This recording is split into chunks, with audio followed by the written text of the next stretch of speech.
because if one is holding negative emotions and looking at life with bitterness and resentment, and it really is a major stress to our whole system. So there's a lot of books that focus on, as we think, and that whole coalescing of those different aspects of ourselves. And I begin when I accept a new patient. One of the things that I really focus on is asking them to go inside themselves to at least have this intention, to embrace the willingness to release all that no longer serves them. Yeah. And then one can have some really dynamic healing when there's the willingness to let go of that.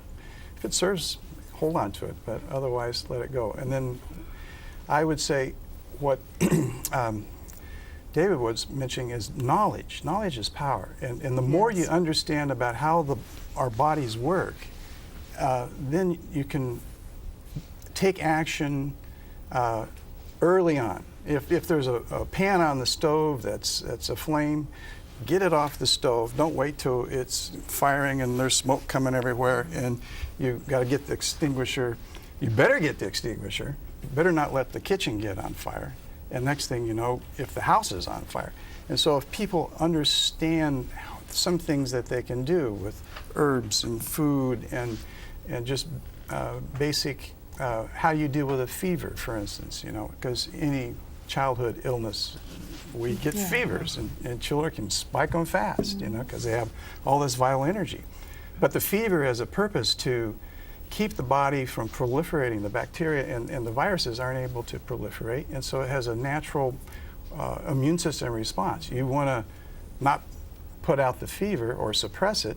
You'd like it to be able to do its job of burning the garbage. You don't want to stuff it. So just some understanding about how our body works, and the more someone is willing to educate themselves, and that can be through professionals, it can be through reading, but that's really important. I think there's a lot to do in this area of education.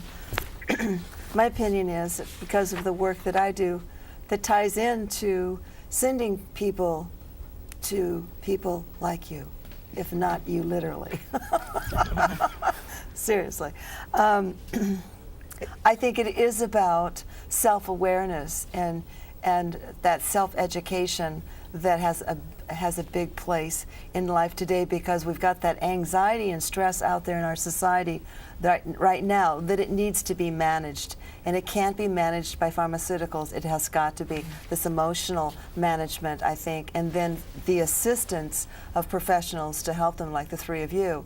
Now, I wanted to pick up where Pauline was asking a question about the power of prayer, and I truly believe in that, and because you can see, like the water and the that doctor, sending love to water. That's what I was in my mind while I was asking that question. So I'd like you, Dave, to comment on this as a medical intuitive, and your ability to go into those fields on the level and depth that you do. What do you think about the power of prayer? Well, it can't hurt. It can't hurt. As long as you're praying for good, I built this up to this level that all you can say is it can. Well, it can. Sure, if it's part of your belief system to pray to something or someone, or then why not? It can't. I mean, it technically or energetically, I try to say, it raises your own vibration when you're thinking more positive thoughts. So if you're coming from a place of gratitude, and gratitude mainly about the food. Like, that was the original meaning of when everyone said, okay, let's say grace over our food. It was about taking a moment to cultivate a sense of gratitude. Neil Donald Walsh says you can love a soup into deliciousness.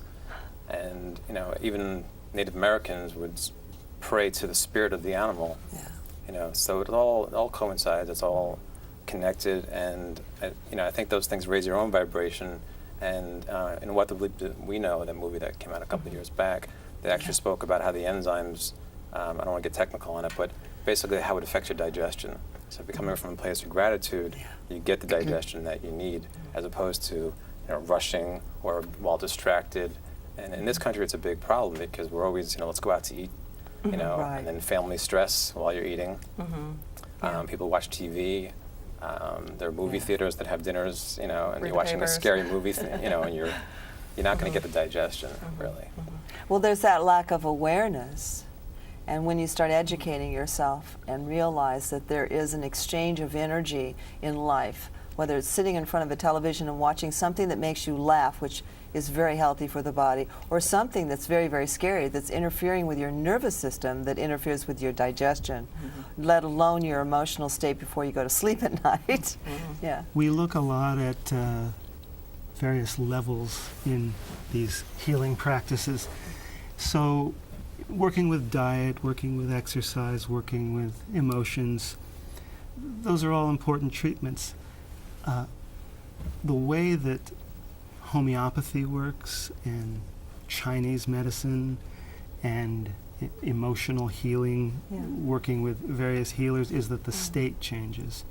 We work on changing a person's state, or a person works on changing their own state. I think with prayer is a kind. It is a meditation. It is, and those kinds of practices really do help an individual to change their state, and a change of state can change physiology. I think when you use the word a change of state, what comes up for me, and correct me if I'm wrong, when there's a change of state, there's a change of biochemistry, there's a change of electromagnetic energy in the whole chakra system itself. So when you're changing a state of being into another state of beingness, there is this homeostatic sort of balance that starts taking place, correct?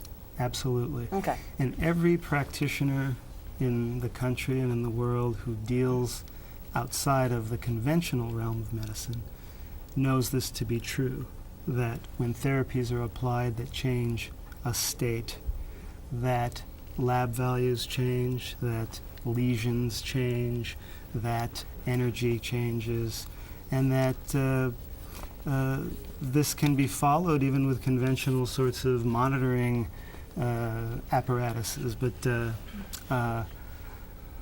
sometimes it's difficult to talk about and difficult to correlate the two worlds.